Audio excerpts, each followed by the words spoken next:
There was the unforgettable holiday when Uncle Matthew and Aunt Sadie went to Canada. The Radlett children would rush for the newspapers every day, hoping to see that their parents' ship had gone down with all aboard. They yearned to be total orphans, especially Linda, who saw herself as Katie in What Katie Did.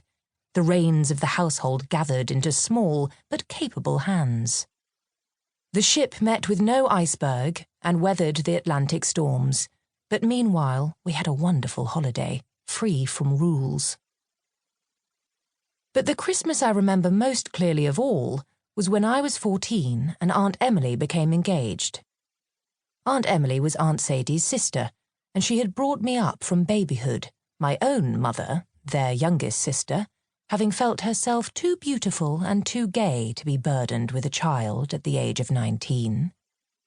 She left my father when I was a month old, and subsequently ran away so often and with so many different people that she became known to her family and friends as the Bolter, while my father's second and presently his third, fourth and fifth wives very naturally had no great wish to look after me.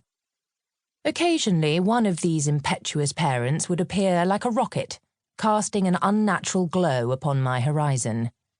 They had great glamour, and I longed to be caught up in their fiery trails and be carried away, though in my heart I knew how lucky I was to have Aunt Emily. By degrees, as I grew up, they lost all charm for me. The cold, grey rocket cases mouldered where they happened to fall, my mother with a major in the south of France, my father, his estates sold up to pay his debts, with an old Romanian countess in the Bahamas. Even before I was grown up, much of the glamour with which they had been surrounded had faded. And finally there was nothing left, no foundation of childish memories to make them seem any different from any other middle-aged people. Aunt Emily was never glamorous, but she was always my mother, and I loved her.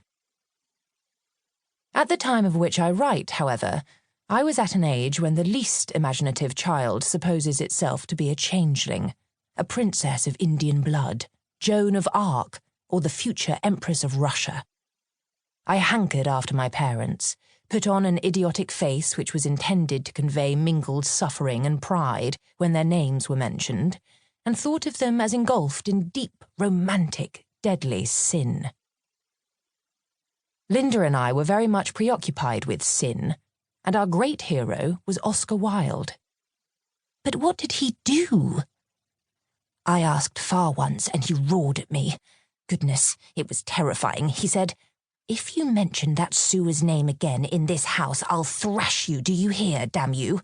So I asked Sadie, and she looked awfully vague and said, "Oh, Duck, I never really quite knew, but whatever it was worse than murder, fearfully bad, and darling, don't talk about him at meals, will you?" "We must find out." "Bob says he will, when he goes to Eton." "Oh, good. Do you think he was worse than Mummy and Daddy?" "Surely he couldn't be. Oh, you are so lucky to have wicked parents." This Christmas time, aged 14, I stumbled into the hall at Alconleigh, blinded by the light after a 6-mile drive from Merlinford station. It was always the same every year. I always came down by the same train, arriving at tea time, and always found Aunt Sadie and the children round the table underneath the entrenching tool, just as they were in the photograph. It was always the same table and the same tea things, the china with large roses on it, the tea kettle and the silver dish for scones simmering over little flames. The human beings, of course, were getting imperceptibly older. The babies were becoming children, the children were growing up, and there had been an addition in the shape of Victoria, now aged 2. She was waddling about with a chocolate biscuit clenched in her fist.